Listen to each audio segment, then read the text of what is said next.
చిత్తూరు జిల్లా చంద్రగిరి నియోజకవర్గంలో వినూత్న రీతిలో సీఎం జగన్ కు అపూర్వ స్వాగతం పలికేందుకు ఏర్పాటు చేశారు. చంద్రగిరి నియోజకవర్గ అభ్యర్థి చెవిరెడ్డి మోహిత్ రెడ్డి దాదాపుగా 5 నుంచి 6 కిలోమీటర్ల మేర అరటి తోరణాలు కట్టడంతో పాటుగా వైఎస్ఆర్సీపీ జెండాలతో రోడ్డంతా తోరణాలు పరిచారు. సీఎం జగన్ రాకను ఓ పండుగ వాతావరణంలో జరుపుకునేందుకు ఇలా రోడ్డంతా తోరణాలు కట్టామని చెబుతున్నారు. మరింత సమాచారాన్ని మా deputy input editor Raj Kumar అందిస్తారు.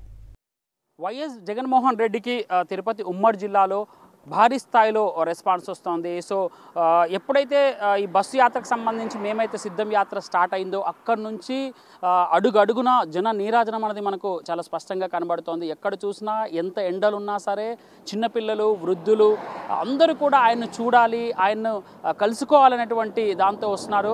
సో ఏర్పాట్లకు సంబంధించి చూస్తే అయితే ఎక్కడికక్కడ ఒక దగ్గర గజమాలతో సత్కరిస్తే ఇంకో దగ్గర ఒక పెద్ద బొకేలతో సత్కరించడం జరుగుతుంది. అతనికి ఇన్వైట్ చేస్తున్నారు.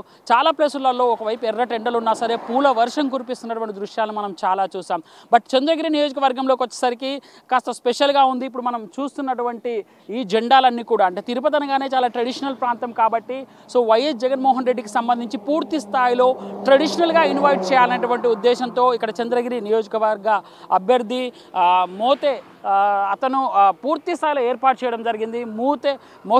చెవిరెడ్డి మోహిత్ రెడ్డి పూర్తి స్థాయిలో ఏర్పాటు చేయడం జరిగింది. సో ఇక్కడ చూసుకోవచ్చు, ఇక్కడ నుంచి దాదాపుగా మనం రైట్ నౌ దామచెరువు దగ్గర నుంచి ఆల్మోస్ట్ ఒక 5 to 6 కిలోమీటర్స్ అంటే కల్లూరు వరకు ఆల్మోస్ట్ పూర్తి స్థాయిలో ఈ విధంగానే అరటి చెట్లను తీసుకొచ్చి సో ట్రెడిషనల్ అంటే ఒక పండగ వాతావరణం అని చెప్తాం కదా, సో అలాంటి పండగ వాతావరణాన్ని తీసుకొచ్చేటువంటి ప్రయత్నం చేశారు. జనరల్గా ఇంట్లో ఏదైనా ఫెస్టివల్స్ వచ్చినప్పుడు మనం చాలా అలంకరిస్తాం కదా, సో ఆ విధంగానే జగన్మోహన్ రెడ్డి ఇక్కడికి వస్తే ఒక పండగ వాతావరణం అనేటువంటి కల్చర్ ప్రతిబింబించే విధంగా పూర్తి స్థాయిలో ఇలా మనం చూపించడం ప్రయత్నం ఇలా అరటి చెట్లను పెట్టేసి పూర్తి స్థాయిలో ఇక్కడికి అతన్ని ఆహ్వానిస్తున్నారు. అంటే ఒక ట్రెడిషన్కి సింబల్గా ఈ అరటి చెట్లను భావిస్తాం కాబట్టి ఒక మంచితనానికి, ఒక మంచి గుర్తుకి, ఒక ఫెస్టివల్కి సింబల్గా అరటి చెట్లను తోరణాలుగా కడతాం కాబట్టి ఆ విధంగా తోరణాలు కట్టారు.